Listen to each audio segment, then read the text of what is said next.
Magandang box ito. Yun. Dalawang clipper siya. Isang trimmer, isang clipper. Ito mga ka-Promdi. Ina-unbox ko na, no? Max Groom.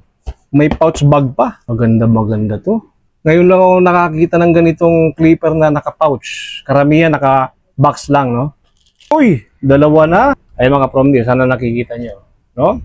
Isang clipper, isang trimmer. So, dito muna tayo sa kanya. Iba pa. Ikutan ko siya. Maganda rin. Elegant. Black at saka orange yung ano niya. Na may silver, kulay niya, no? Maganda rin siya. Thinner na rin ang kanyang blade. Ayan mga Promdi. Tingnan nyo ha, mabuti. Ganun din metal at saka plastic din, no? Ayan. Tapos, dito yung charging port niya. Switch niya ito. Madali siyang i-switch, no? Hindi katulad na itong isa. Meron din siyang ditong groove na maliliit, na butas-butas. Magandang box ito. Yun. Dalawang clipper siya, isang trimmer, isang clipper. Ito mga Promdi. Ina-unbox ko na, no? Max Groom. May pouch bag pa. Maganda to.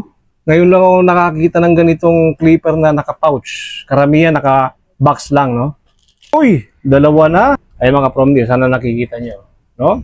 Isang clipper, isang trimmer. So, dito muna tayo sa kanya. Iba pa. Ikutan ko siya. Maganda rin. Elegant. Black at saka orange yung ano niya. Na may silver. Kulay niya, no?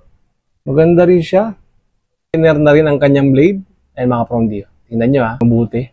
Ganun din metal at saka plastic din, no? Ayan. Tapos, dito yung charging port niya. Switch niya ito. Madali siyang i-switch, no? Hindi katulad na itong isa. Meron din siyang ditong groove na maliliit, na butas-butas.